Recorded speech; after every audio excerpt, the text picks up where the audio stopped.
Jemaat yang dikasihi Tuhan, selamat hari Minggu bagi kita semua. Shalom.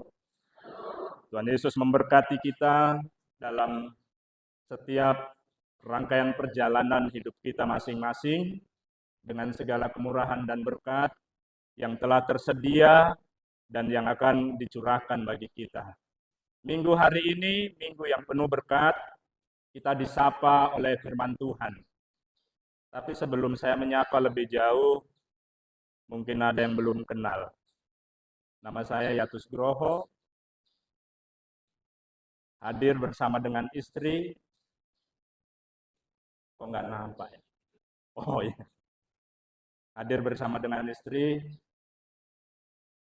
di kesempatan yang berbahagia ini dalam ibadah bersama saudara-saudaraku dalam Kristus Yesus. Ibu Bapak yang dikasihi Tuhan, melalui kebenaran firman Tuhan disampaikan bagi kita semua dalam tema khotbah etika diundang dan mengundang. Artinya secara sederhana tema khotbah ini mengarahkan kita, membentuk kita dalam budaya saling memberikan yang terbaik, apapun itu lewat kehidupan kita sehari-hari. Etika diundang. Etika itu berarti pembelajaran atau sesuatu yang bisa kita pelajari. Etika itu berarti kita belajar tentang tatanan moral, tatanan perilaku, kebiasaan, karakter yang ada dihadirkan di tengah-tengah kehidupan kita untuk bagaimana kita membiasakan sesuatu yang baik dalam perjalanan hidup kita. Ketika etika disampaikan kepada kita dalam satu perilaku manusia diundang dan mengundang, maka pada hari ini Bapak Ibu yang dikasihi Tuhan, ada percontohan yang disampaikan oleh Tuhan Yesus karena dirinya sendiri adalah sebagai Allah yang menjadi manusia, sering sekali diundang untuk boleh hadir dalam berbagai macam acara yang ada di tengah-tengah seperjalanan hidupnya sebagai manusia. Dan dalam keadaan itu, Ibu Bapak yang dikasihi Tuhan, tentu di sana-sini dia selalu mendapatkan sorotan, perhatian publik.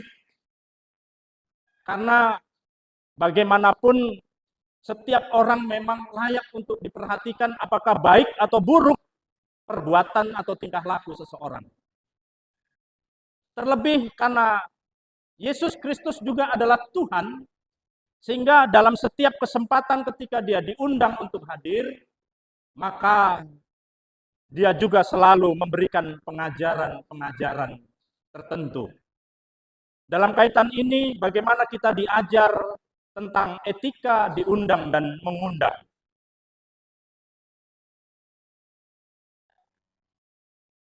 Sejatinya, kehadiran kita di tempat ini adalah memenuhi undangan Tuhan. Kita semua adalah para tamu yang oleh anggota majelis terkadang di checklist kehadirannya. Pria dewasa 80 orang, wanita dewasa 90 orang. Misalnya begitu. Kita didata kehadiran kita dalam kehadiran kita di tengah-tengah undangan Tuhan. Lalu Bapak Ibu yang dikasihi Tuhan, kita menyadari bahwa Tuhanlah yang menghadirkan kita di tempat ini. Tuhanlah yang mengundang kita dengan sengaja, dengan satu perintah yang tidak pernah Dia hapus, yang tidak pernah ditambahi dan tidak pernah dikurangi. Ingatlah dan kuduskanlah hari Sabat. 6 hari lamanya engkau akan bekerja dan melakukan segala pekerjaanmu. Baik seisi rumahmu, seisi rumah kita, dan seluruh harta benda kita. Diundang untuk hadir, mengingat akan undangan itu. Ingatlah dan kuduskanlah. Ketika Bapak Ibu yang dikasih Tuhan, undangan Tuhan itu menjadi satu bagian yang perlu kita ingat di dalam kehidupan kita, maka dengan sendirinya terbentuk pola perilaku orang-orang Kristen yang ketika hari Minggu mereka harus malu. Ketika mereka tidak ada menghadiri undangan Tuhannya. Dalam kondisi tertentu Bapak Ibu, barangkali kita dimungkinkan, dimaklumkan untuk tidak hadir dalam persekutuan ibadah. Barangkali Bapak Ibu oleh karena sesuatu hal, sehingga kita tidak dapat menghadiri undangan Tuhan. Tapi memang sejatinya Bapak Ibu, ibadah itu, persekutuan dengan Tuhan itu tidak berhenti di satu tembok yang tinggi ini, di ruang yang kaku ini. Tapi ada kalanya Tuhan juga mengundang kita untuk hadir di ruang yang lebih luas, di ruang yang lebih bebas. Ini kan mimbar yang kecil ini. Mungkin di luar sana ada mimbar bebas yang boleh kita lakukan dalam rangka undangan Tuhan. Artinya Bapak Ibu yang dikasih Tuhan, lewat kesempatan yang berbahagia ini firman Tuhan mengingatkan kepada kita bahwa di segala tempat dan abad, dari setiap generasi ke generasi, kita diundang oleh Tuhan untuk mengekspresikan iman kita sebagai orang-orang yang Tuhan berkati, yang Tuhan telah selamatkan, dan karena Tuhan menempatkan kita di tengah-tengah dunia ini, maka dimanapun kita berada, kita hadir dalam undangan Tuhan tanpa terkecuali.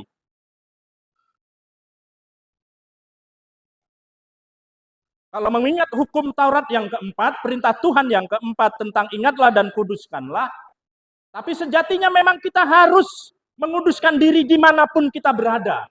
Karena Allah yang kita sembah adalah Allah Sang Omnipresent.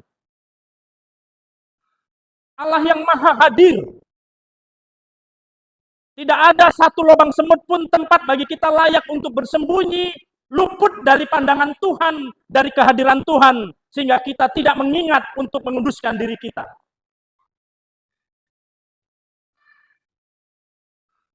Karena itu jemaat yang dikasih Tuhan, etika dipanggil atau diundang dan mengundang, kita harus menyadari pertama sekali bahwa diri kita adalah orang-orang yang diundang oleh Tuhan. Dalam setiap kegiatan yang kita lakukan di seluruh perjalanan hidup kita, dimanapun berada, bersama dengan siapapun. Makanya Bapak Ibu yang dikasih Tuhan, kata selingkuh itu hanya terjadi di mata manusia. Selingkuh itu berarti sesuatu terkadang menurut cerita orang, menurut kata orang, karena mungkin belum ketahuan dengan orang yang cemburu padanya. Tapi bagi Tuhan tidak ada yang tersembunyi. Perilaku apapun yang kita lakukan, itu kita percaya Bapak Ibu. Dalam kaitan dengan diundang Bapak Ibu yang dikasih Tuhan, ini adalah kalimat pasif. Kita diundang, berarti kita harus menghadiri. Bagaimana sikap kita sebagai orang yang diundang? Yesus diundang dalam satu pesta yang dilaksanakan oleh seorang atau salah seorang pemimpin dari orang Farisi. Secara manusiawi Bapak Ibu yang dikasih Tuhan, seorang pemimpin itu kita artikan adalah seorang pejabat. Artinya dia menjabat satu posisi tertentu sebagai seorang pemimpin dari kalangan orang Farisi. Berarti dia adalah jabatan atau pejabat bagi orang pada kebanyakan khususnya kaum Farisi. Karena dalam orang-orang Yahudi itu ada paling tidak ada 3 mazhab. Ada Farisi, ada Saduki, ada Esseni. Ya. Jadi ada 3 mazhab ini setidaknya yang dominan ada di tengah-tengah orang Yahudi di zaman Yesus. Jadi orang Farisi pembesarnya, pejabatnya mengundangnya. Barangkali yang bisa kita bayangkan Bapak Ibu yang dikasih Tuhan adalah klasifikasi tempat. dalam pelaksanaan pesta yang dimaksud itu. Dan setiap orang harusnya duduk sesuai dengan klasifikasi tempat yang ada. Barangkali ada tamu-tamu atau undangan-undangan istimewa yang memang harus ditempatkan pada tempatnya. Kalau saya mengatakan Bapak Ibu, Tuhan Yesus mengundang hari ini kehadiran para ibu bapak majelis, kenapa mereka duduk di depan? Kalau penatua di sebelah kanan pengkhotbah, kalau diaken di sebelah kiri pengkhotbah. Kenapa? Atau terbalik? Atau di sini acak aja? Acak, ya. Saya hanya menyebutkan apa yang disebut dalam pedoman pelayanan. Bapak Ibu yang dikasih Tuhan, mengapa para majelis ada di depan? Kalau sederhananya Bapak Ibu kita maknai ini semata-mata karena teknis. Karena bagaimanapun majelis jemaat ada juga yang duduk di belakang. Atau bagi kita mana yang depan? Sehingga bangku paling nomor 1 lah katakan ini, selalu kosong. Kenapa? Karena kita anggap yang paling depan itu di sana. Jadi kita berlomba ke depan sekarang ini. Mana depannya gereja ini? Dalam seremonial depannya di sini Bapak Ibu. Tapi yang paling depan itu sebenarnya di sana. Tergantung bagaimana kita cara memandang. Tapi okelah Bapak Ibu yang dikasih Tuhan. Pada umumnya pemimpin itu ada duduk di depan karena alasan teknis. Sederhananya begitu. Kalau imam duduknya di belakang sana, mau baca warta masuk kemari, wah itu pamer sepatu itu. Kita bilang begitu. Ya, supaya begitu lewat dia, kita memperhatikan sepatunya, oh baru. Minggu depan nggak datang lagi majelisnya, karena nggak sepatu baru. Jemaat yang dikasih Tuhan, secara teknis, prinsipnya tentu dibangun juga. Kalau saya katakan tadi sebelah kanan itu penatua, sebelah kiri itu diaken. Tentu ada penjelasan-penjelasan, ada narasi-narasi yang bisa kita sampaikan lewat semuanya itu. Tapi semuanya ini Bapak Ibu yang dikasih Tuhan, ketika semua kita laksanakan, dimanapun kita tempat duduk disediakan. Bagaimana kita hadir di tempat itu, sikap seperti apa yang perlu kita tanamkan dalam diri kita. Karena bagaimanapun bukan ini pertemuan satu-satunya yang akan kita laksanakan di tengah-tengah kehidupan ini. Ada banyak undangan-undangan lain yang harus kita laksanakan. Di tengah-tengah persahabatan dan pergaulan kita. Bapak Ibu yang dikasih Tuhan, apa yang disampaikan oleh Yesus bertepatan dengan peristiwa undangan yang disampaikan kepada dan kehadirannya. Yesus katakan, karena Yesus melihat, ayat 7, bahwa tamu-tamu berusaha menduduki tempat-tempat kehormatan, ia mengatakan perumpamaan ini kepada mereka. Jadi Bapak Ibu yang dikasih Tuhan, tempat terhormat itu memang secara naluri manusia, setiap kita memang mau dihormati, mau tersohor, terhormat, dan bahkan bukan hanya terhormat, tapi duduk pada tempat yang memang sebagaimana kita dihormati. Karena memang ada 3 kebutuhan dasar manusia yang tidak bisa dipungkiri. Diterima, dihormati, diakui. Bayangkan Bapak Ibu, ketika misalnya saya tadi hadir di GKI Sinabung ini, aduh, Pak Yatus yang khotbah, pulanglah aku. Misalnya nih Bapak Ibu, kehadiran Pendeta Yatus Groho ditunjukkan dengan sikap tidak diterima kehadirannya di sini. Itu hak dasar Bapak Ibu. Dihormati, diterima, itu adalah hak dasar. 3 hak dasar tadi itu harus ada di tengah-tengah. Ada yang sampai sekarang 5 tahun jadi anggota jemaat simpatisan. 4 tahun, 3 tahun, setengah tahun. Wah, jemaat penuh semua. Berarti majelis jemaatnya ya selalu mendekati setiap anggota jemaat mungkin yang baru, yang barangkali menjadi simpatisan, ya paling tidak ditanya kapan menjadi anggota jemaat, kenapa nggak mendaftar, dan seterusnya. Itu luar biasa Bapak. Artinya itu adalah bentuk empati majelis kepada setiap orang-orang yang mau datang kepada Tuhan untuk boleh diakui sebagai anggota jemaat penuh. Itu penting Bapak. Dan bagaimana perlakuan sebagai seorang anggota jemaat penuh yang harus dihormati dan diterima. Ketika ini Bapak Ibu yang dikasih Tuhan terpenuhi, maka GKI Sumut Gunung Sinabung ini akan berjalan dengan baik. Semua gereja-gereja apabila itu diterapkan terhadap seluruh jemaatnya akan berjalan dengan baik. Ini etika hidup Bapak Ibu yang dikasih Tuhan. Dan pada kesempatan ini, kalau ada orang yang selalu mencari tempat, berusaha menduduki tempat-tempat kehormatan, ini namanya overdosis Bapak Ibu. Kalau ada orang yang berusaha menduduki tempat-tempat kehormatan, berarti ada sesuatu yang tertanam dalam dirinya, ambisi tertentu. Bagaimana saudara datang ke hadapan Tuhan yang maha tinggi, yang kita akui dia adalah Allah yang maha kudus? Bagaimana sikap kita?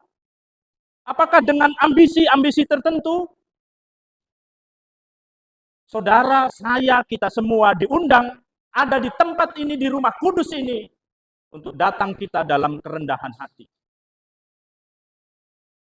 Itu dalam teks berikutnya, kalau seorang mengundang engkau ke pesta perkawinan, janganlah duduk di tempat kehormatan, sebab mungkin orang itu telah mengundang seorang yang lebih terhormat daripadamu. Supaya orang itu yang mengundang engkau dan dia jangan datang dan berkata kepadamu, berilah tempat ini kepada orang itu, lalu engkau dengan malu harus pergi duduk di tempat yang paling rendah.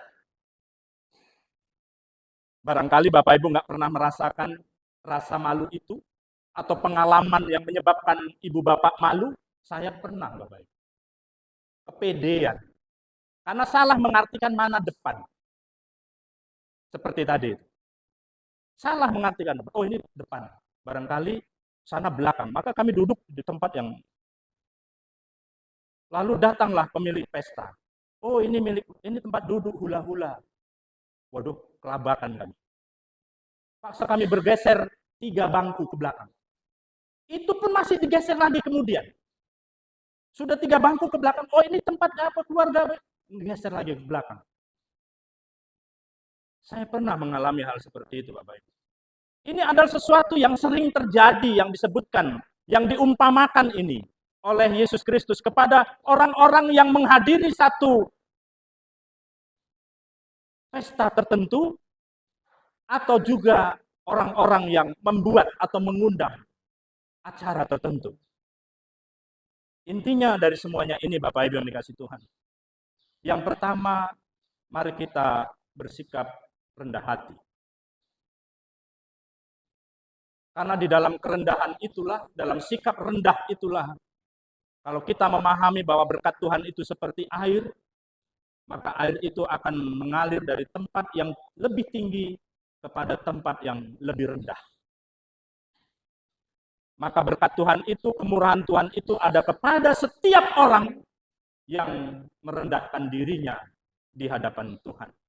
Kalau saudara hari ini kita semua hadir dalam keremukan hati, mohon pengampunan dosa oleh karena dosa kita, dan dalam kerendahan hati kita datang, maka dengan sukacita Tuhan menyambut saudara, menyambut kita. Kalau hari ini juga dengan kerendahan hati, tanpa menunjukkan kemampuan dan kehebatan kita, kita menyampaikan syukur kita kepada Tuhan. Ini bukan milikku, ini bukan hasil upayaku, ini tanganku yang kecil ya Tuhan. Belum dapat mencari makan dan sebagian kusisihkan untukmu. Itu adalah bentuk kerendahan hati, sikap kita dalam mengucapkan syukur kepada Tuhan. Itu untuk kita yang diundang Bapak Ibu. Untuk kita yang mengundang. Untuk kita yang mengundang. Yesus katakan, undanglah orang-orang miskin. Undanglah orang-orang cacat. Maksudnya bukan diabaikan orang-orang kaya. Bukan lalu nanti ketika kita buat pesta, aduh, jangan kita undang nanti ketua majelis ya, karena dia petinggi di sini. Jangan kita undang nanti pendeta karena dia pejabat di sini. Bukan itu maksudnya, Bapak Ibu yang dikasihi Tuhan. Tapi ketika kita melakukan satu kegiatan pesta tertentu, jamuan pesta tertentu, jangan menuntut balas. Karena memang pada dasarnya Bapak Ibu yang sering kita lakukan, walaupun ini mungkin barangkali hanya rumus matematik. Hanya rumus matematik.